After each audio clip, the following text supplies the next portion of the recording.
Today, I will be showing you how to make 24 delicious little pies in just a few minutes. It's great for those who take orders and also for those who want to make them at home. I am going to be using this little mold here, a mold that is designed for making ravioli, small savory pies, and also for making tortellini. It's a very easy mold to find. It has 24 cavities and it already has this cutter here, these little marks where you cut it.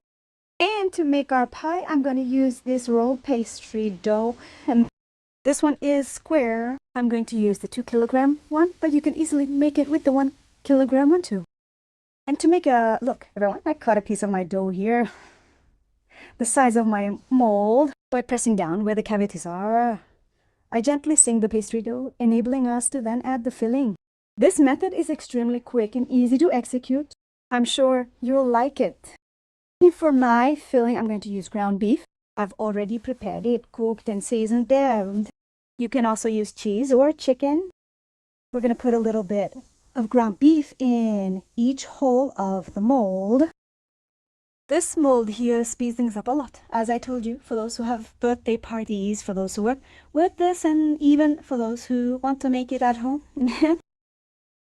I just put it in. I always like to come here with a little bit of water, just a little bit of water on my brush, and I'm going to brush it to help the pastry dough stick. This one is a slightly thicker pastry dough. If you manage to find one that's exceptionally thin, a bit softer and more malleable, it will stick far easier. Then you won't need to brush it with water like I'm doing. This is a somewhat drier dough, so I prefer to handle it this way. I put another piece on top. And to finish, I'm going to take a rolling pin, like this one for pasta. If you don't have a rolling pin, no problem. You can also use a piece of pipe. Just roll it out with a lot of force and the little pastries will start to be cooked. See, let's roll it out here. Apply force to mark the pastries and also cut them. After I've rolled it out a few times, I come here, right where the cutting part is. I like to crease it well, see. I roll it out one more time so you can see how it looks on the other side, see? It looks like this. I usually take the dough and put it in the freezer so that it's easier to cut out the tiny pastries. Some people think that when you cut it like this, it ends up opening up and doesn't cut well.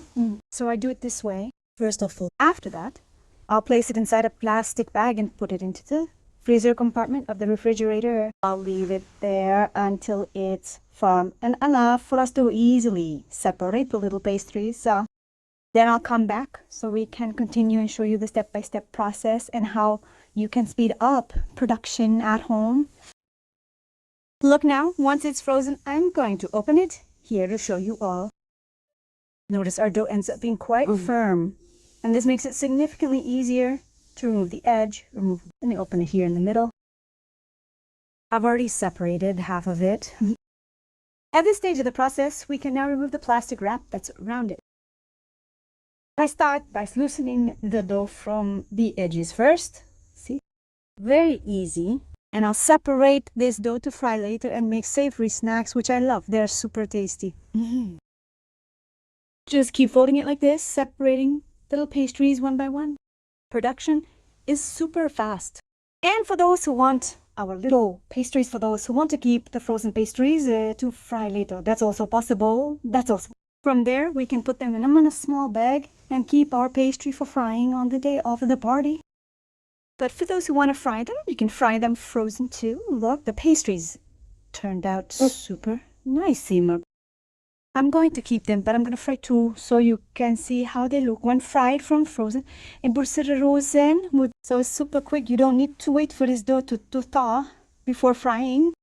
And as I told you, for those who want to keep them for the day of the party to fry, or for those who sell pastries and want to get ahead with production, keep them in the freezer, write the expiration date up to 3 months, and on the day of the party you can fry them. I'm going to fry these two pastries here so you can see how frying them frozen works. Just let them brown normally because since there's very little ground meat in the filling, it won't stay frozen inside. I'm going to flip my little pastries. Tell me in the comments below what your favorite pastry flavor is. And look, everyone, our little pastries are nice and crispy and dry. You notice that you are capable of producing a really large amount in just a few minutes. If you've made it this far, leave a like. See you in the next video.